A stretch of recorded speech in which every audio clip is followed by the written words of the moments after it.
Depuis plus d'un siècle, l'histoire des sciences et de la recherche au Québec nous raconte l'histoire d'une société en perpétuelle évolution, tournée vers l'avenir, l'innovation et le progrès social. Ces dernières années, la production scientifique québécoise n'a d'ailleurs jamais été aussi prolifique, passant d'environ 8000 publications au début des années 2000 à plus de 18 000 publications en 2019 pour l'ensemble des 3 grands secteurs de recherche. L'actualité nous rappelle constamment que de grands bouleversements transforment notre société. Que l'on parle de changement climatique, de tendances démographiques ou encore de développement technologique, les sciences et la recherche nous donnent accès à des connaissances indispensables à l'avancement des savoirs et au développement de notre capacité d'innover et d'évoluer comme société.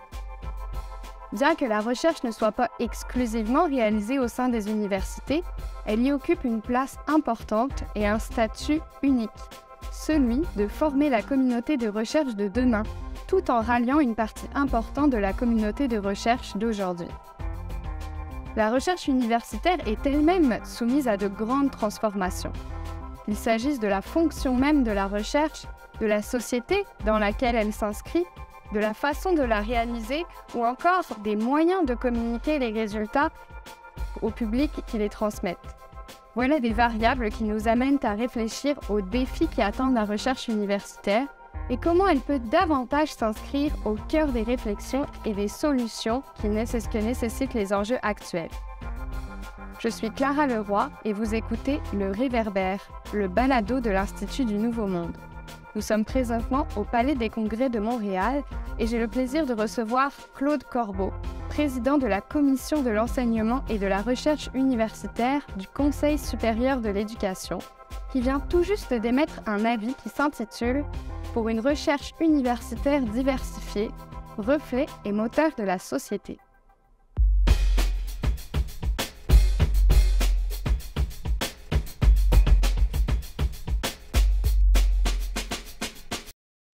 Claude Corbeau, bonjour. Bonjour, madame. Merci de nous faire le plaisir d'être ici aujourd'hui. Je rappelle que vous détenez une formation universitaire en philosophie et que vous avez occupé plusieurs fonctions dans le monde académique, dont recteur de l'Université du Québec à Montréal. En plus d'avoir été activement impliqué dans l'administration d'institutions universitaires, vous avez été très engagé dans la recherche et dans de nombreux mandats gouvernementaux. Vous êtes aussi membre du Conseil supérieur de l'éducation. D'abord, j'aimerais que vous puissiez nous parler de l'expertise que vous avez développée au fil de votre carrière et de la perspective unique que vous avez pu amener dans les réflexions menant à la production de l'avis du Conseil supérieur de l'éducation.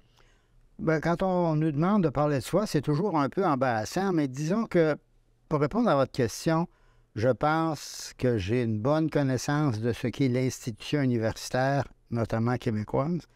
Je pense que j'ai eu une bonne expérience de présidence d'organismes, de commissions, de comités qui ont à traiter d'enjeux complexes. J'ai aussi une bonne connaissance, je pense, de la société québécoise depuis les années 1950. Et finalement, j'ai eu l'occasion, le privilège, dirais-je, de formuler des rapports à l'intention de ministres gouvernementaux. Et ça, c'est un exercice où on doit à la fois réconcilier ce qui est souhaitable et ce qui est possible. Est-ce que vous pourriez nous expliquer un peu quelles sont les principales missions des universités québécoises et quel est le rôle attendu de la recherche universitaire? Les universités québécoises, comme les universités partout à travers le monde, ont 3 grandes fonctions. Elles ont une fonction de formation ou d'enseignement. Elles doivent former à la fois des personnes qui seront de bons ou de bonnes citoyennes et des gens qui sont capables d'agir dans la société, dans l'économie, dans les institutions. Donc, il y a une mission de formation, d'enseignement au premier cycle, aux études supérieures. La deuxième mission est celle de la recherche, particulièrement dans les universités.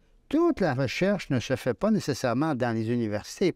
Il se fait de la recherche dans les entreprises, il se fait de la recherche dans les laboratoires gouvernementaux, dans les hôpitaux, mais l'université comme institution est un lieu privilégié pour développer des activités de recherche. C'est même une partie intrinsèque de la tâche du personnel universitaire.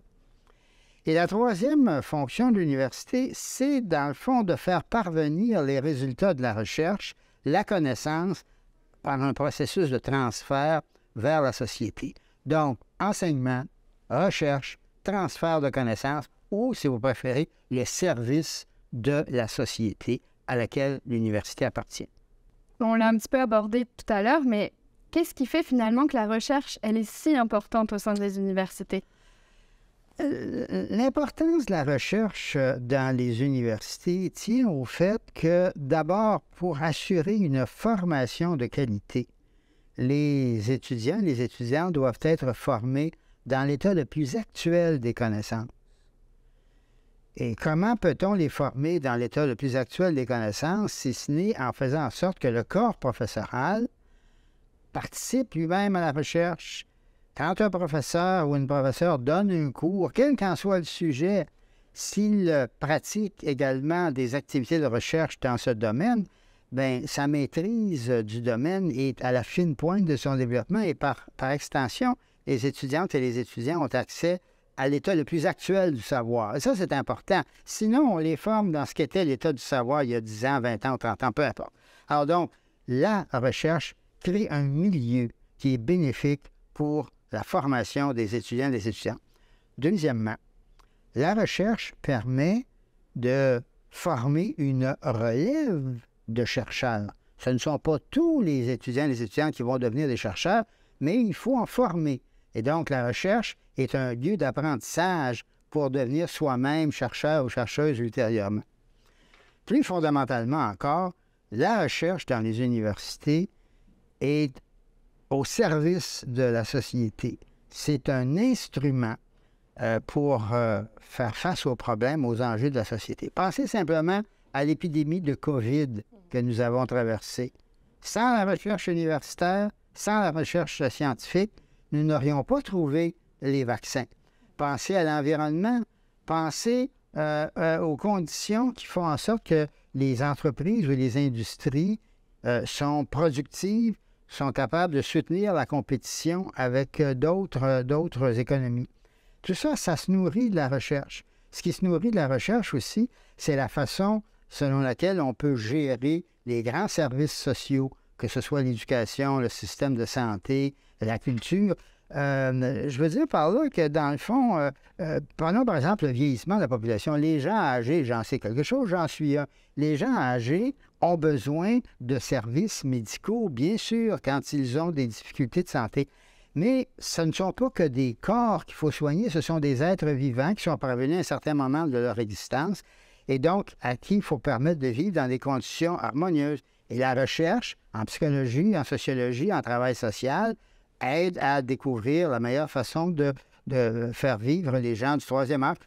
Comme la recherche pour d'autres âges de la vie donne des moyens d'agir pour rendre les humains mieux et plus heureux. Alors, vous voyez, la recherche qui se fait à l'université a, dans le fond, une triple vocation: assurer que les jeunes gens sont formés dans l'état les plus actuels du savoir, former une relève pour la recherche et aussi, surtout, transférer les connaissances à la société pour répondre à ces problèmes. Et ça veut dire que la recherche doit se faire le plus largement possible. Et c'est une des recommandations d'un avis récent du Conseil supérieur de l'éducation, de faire en sorte que la recherche se déploie dans, autant que possible, toutes les disciplines, tous les champs d'études, de manière à ce que nous développions des savoirs pour faire face, entre autres, à des développements de société que nous ne connaissons pas encore ou à des problèmes nouveaux. Vous savez, nous n'aurions pas trouvé si rapidement le vaccin qui a jugulé la COVID s'il n'y avait pas eu, pendant plusieurs années, des recherches fondamentales en biochimie, en chimie, en physique, dans toutes sortes de domaines.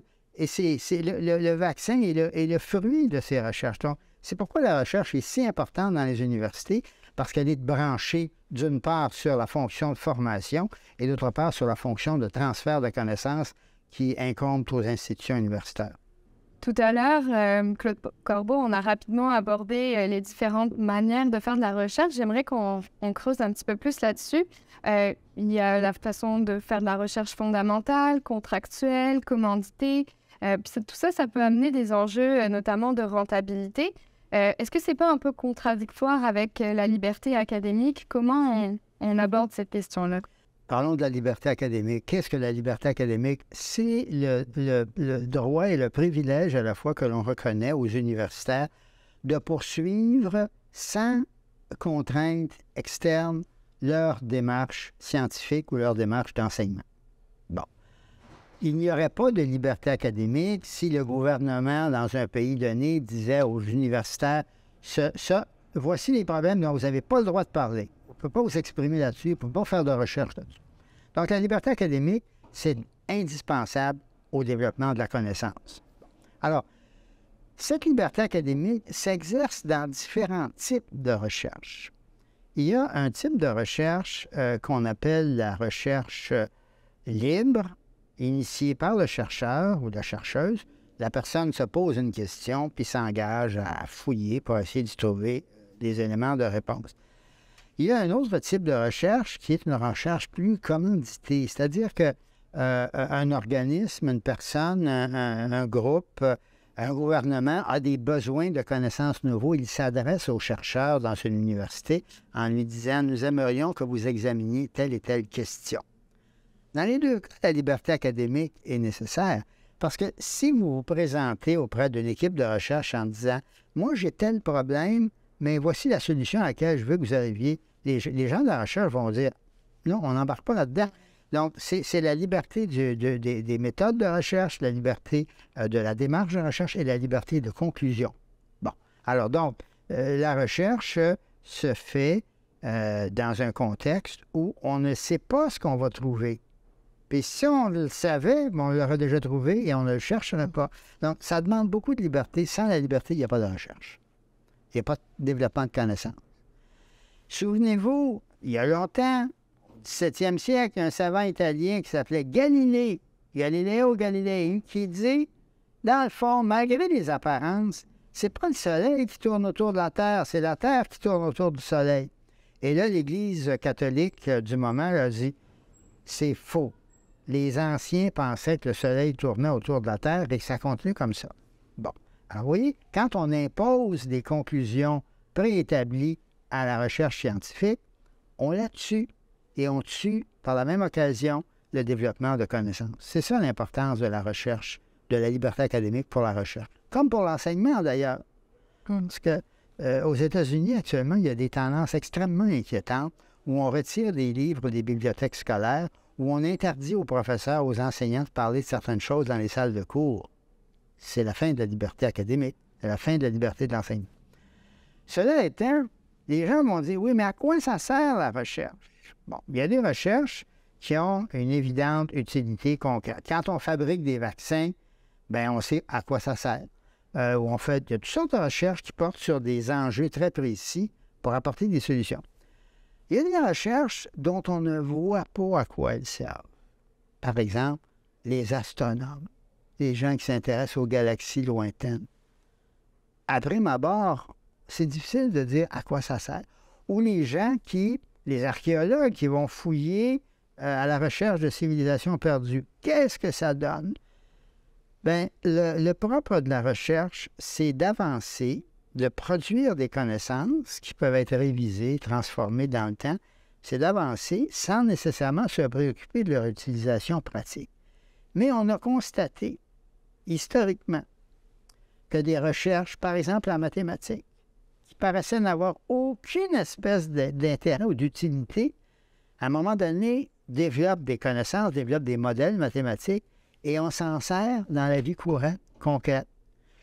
Il y a une branche des mathématiques, je ne sais pas mon domaine, mais qui s'appelle la topologie. Mais la topologie, ça semblait être absolument inutile pour la vie concrète, sauf à partir de l'instant où on a voulu faire des échangeurs routiers. Et ça donne que des concepts mathématiques servaient. Alors donc, pour le citoyen ou la citoyenne ordinaire qui voit ces gens dans les universités qui font des recherches sans trop savoir à quoi ça sert, on se pose des questions. Et c'est pourquoi il est important que les scientifiques parlent à la population.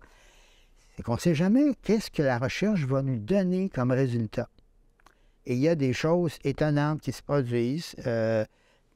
Par exemple, il y a un jour, il y a un chercheur qui avait des morceaux de chocolat dans sa poche régulièrement.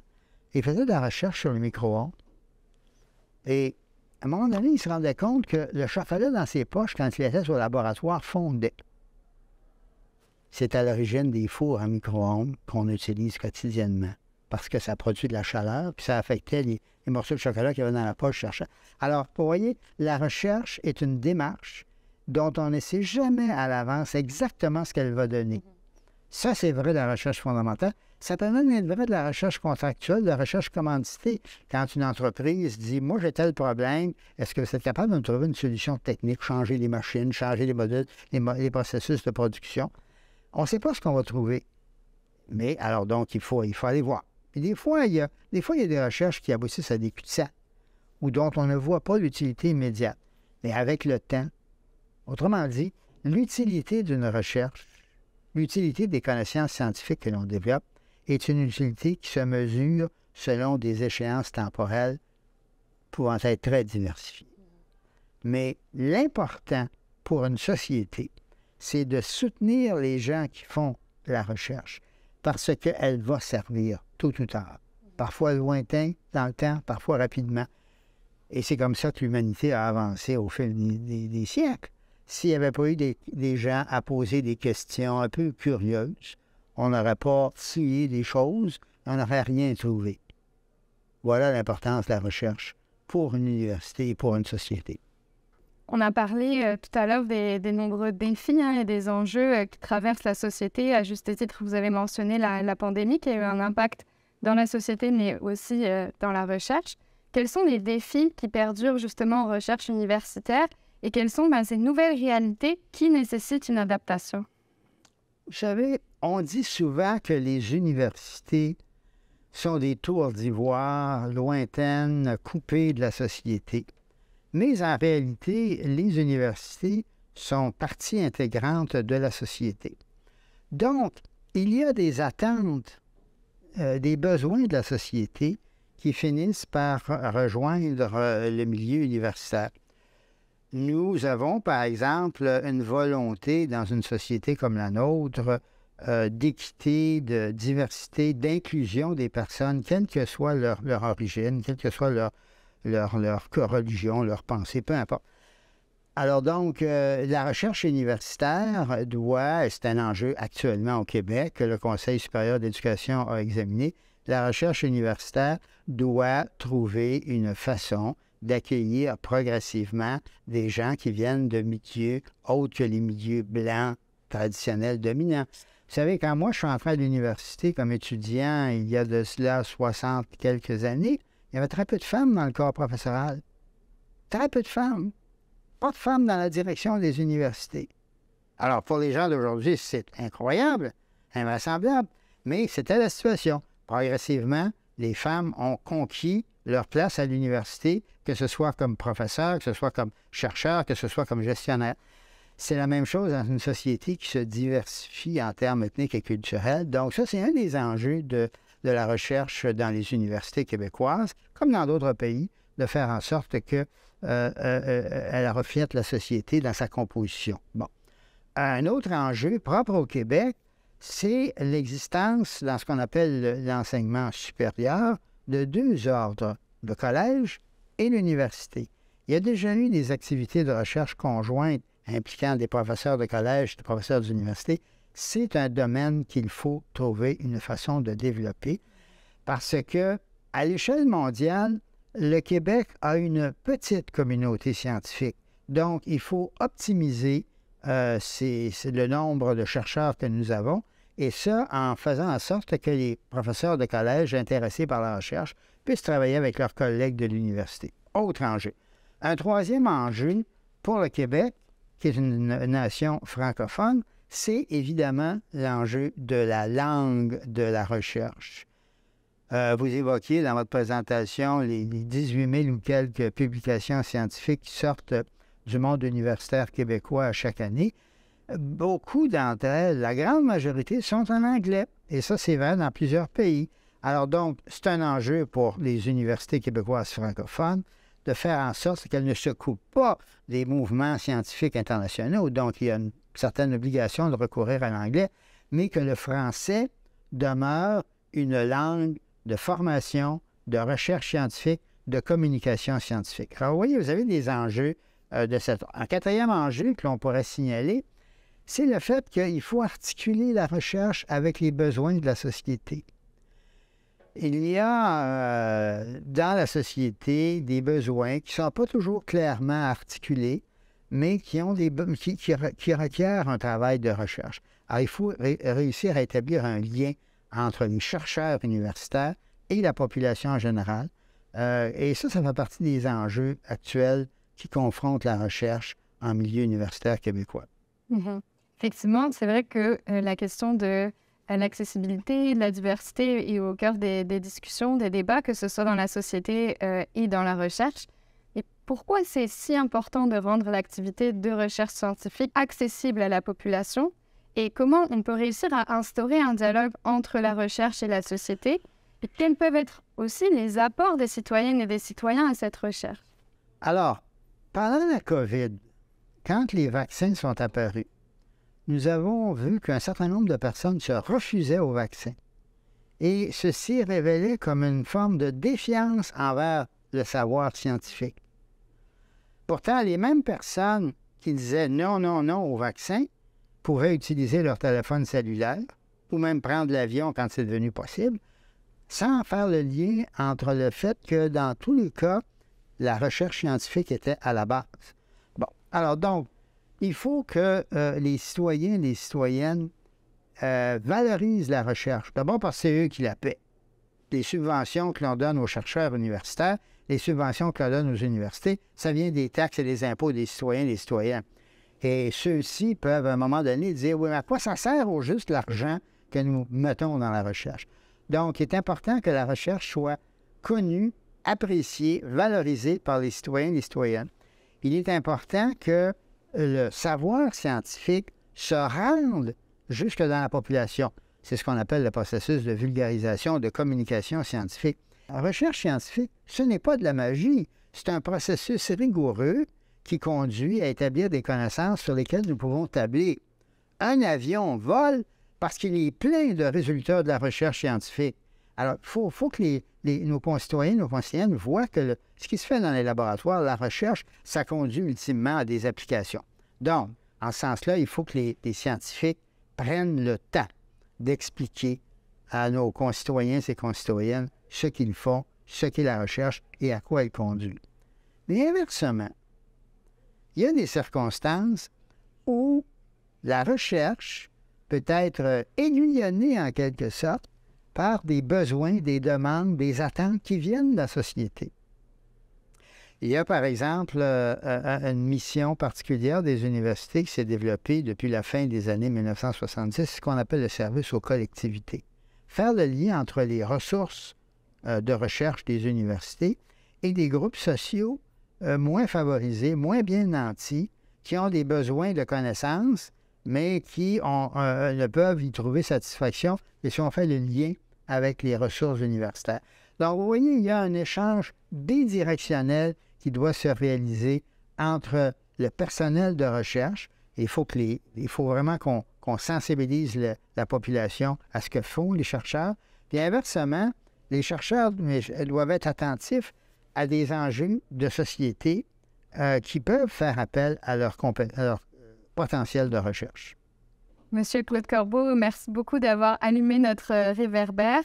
Pour creuser le sujet, en savoir davantage, nous vous invitons à consulter l'avis pour une recherche universitaire diversifiée, reflet et moteur de la société sur le site web du Conseil supérieur de l'éducation ou au lien dans le descriptif de l'épisode. Cet épisode a été rendu possible grâce au Conseil supérieur de l'éducation et il a été produit par l'Institut du Nouveau Monde et le Palais des Congrès de Montréal. Les épisodes du balado de l'INM sont disponibles sur notre site internet à l'adresse inm.qc.ca ainsi que sur toutes les plateformes d'écoute en ligne. Merci. Merci, Mara.